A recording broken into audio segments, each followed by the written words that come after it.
Hey guys, Cameron here with Emerson Property Management. Every week I bring you tools, tactics, strategies, lessons I have learned, things that have helped me build up a sizable portfolio in about 2 years and now manage that portfolio. Today, guys, I want to talk about inflation and how that is affecting your rental portfolio, how that is affecting your tenants, your probably cash flow, maybe your own personal financial situation. Now, I'm not an economist, okay?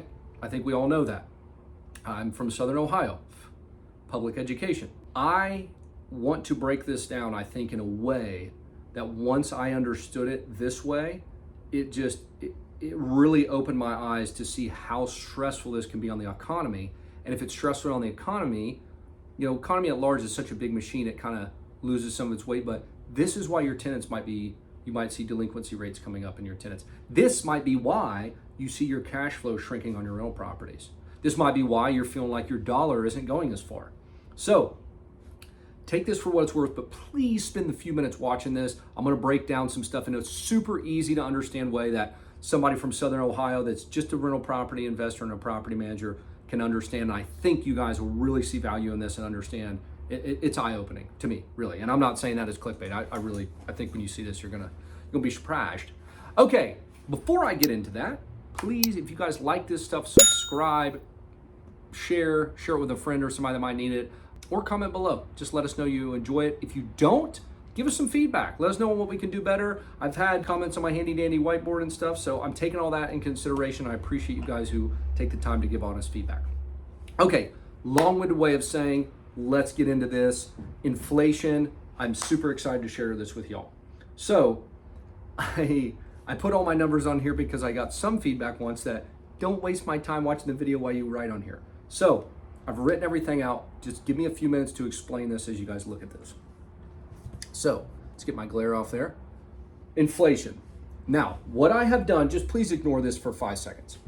What I have done over here is I have put the annual inflation rate per the CPI, this Consumer Price Index. If you guys want to know what all this, all the CPI takes into consideration, all that yada yada, you can look at it online, Google it. I'm not going to get into that here.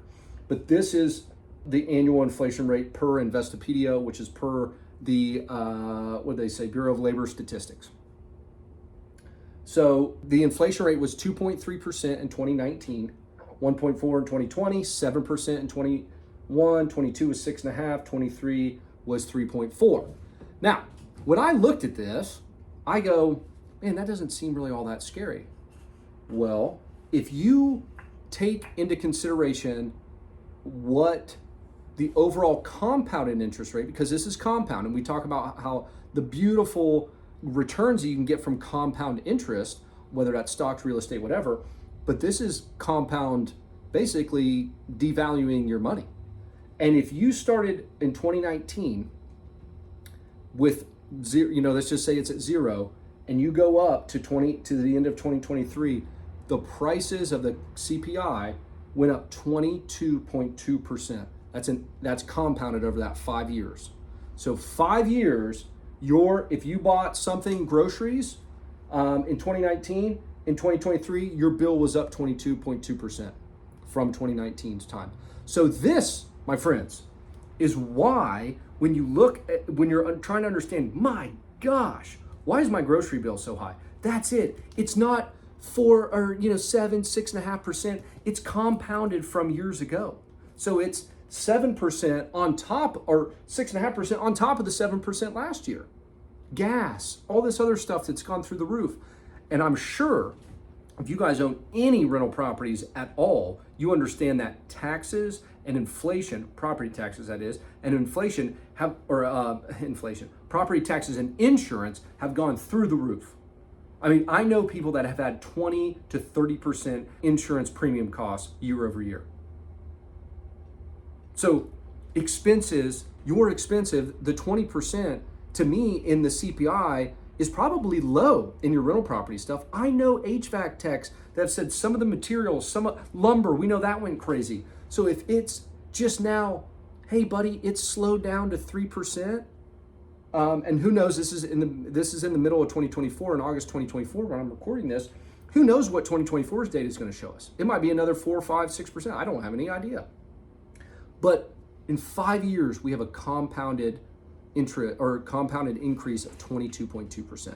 So again, mentioned all the rental property stuff, all of our expenses have gone up, labor has gone up, everything. But let me put this in perspective on hey, there's Lola, she loves inflation data. Let's put this in perspective of weight gain. So let's just say a 200-pound person in 2019 gains 2.3%. 2020, each of these, you're gaining on the compound again. In 2023, you would weigh 244.4 pounds. That is a 44.4 pound gain, 22.2%. So when you think, and everybody's saying, guys, we got inflation under control. Stuff is it's back down to 3%. That's the Fed's target. And you're like, well, why is stuff still expensive? Why don't I have money left over for stuff? Why are my rental properties not producing cash flow? This is why. The weight gain example to me just really hit home. I am not losing weight. My expenses and costs are not going down. They're just going up at a slower pace. And again, these two jumps right here were substantial. So I hope that puts it in perspective, y'all.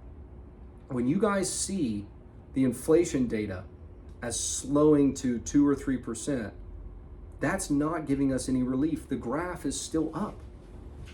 We need to see, in my opinion, deflation in some of the housing. We need to see prices come down. That's when we can actually get down to a more sustainable level, or let our incomes come up. Let our, our money we're making come up. Because when prices are going up this quickly and this substantially over 5 years, how can you, this is not healthy for a 200-pound person to gain 44 pounds or 45 pounds in 5 years. It's not healthy for costs of your rental portfolio, of maintenance, of taxes, insurance, to go up 22% over 5 years. That's crazy.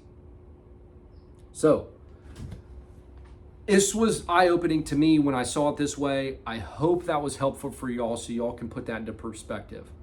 If you're thinking, why am I not making more money? This is why. Prices are not coming down. They're just going up at a slower pace.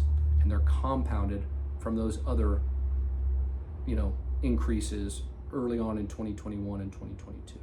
So I hope that was helpful, y'all. Let me know what you think about this. I don't do a lot of, macroeconomic stuff. So if you guys made it this far, let me know if you like this stuff or not. I can do more of this and how it impacts as a broader case, or I can stick to the stuff like maintenance and tenant screening and whatnot. So I appreciate y'all for tuning this far, and I'll see y'all next week.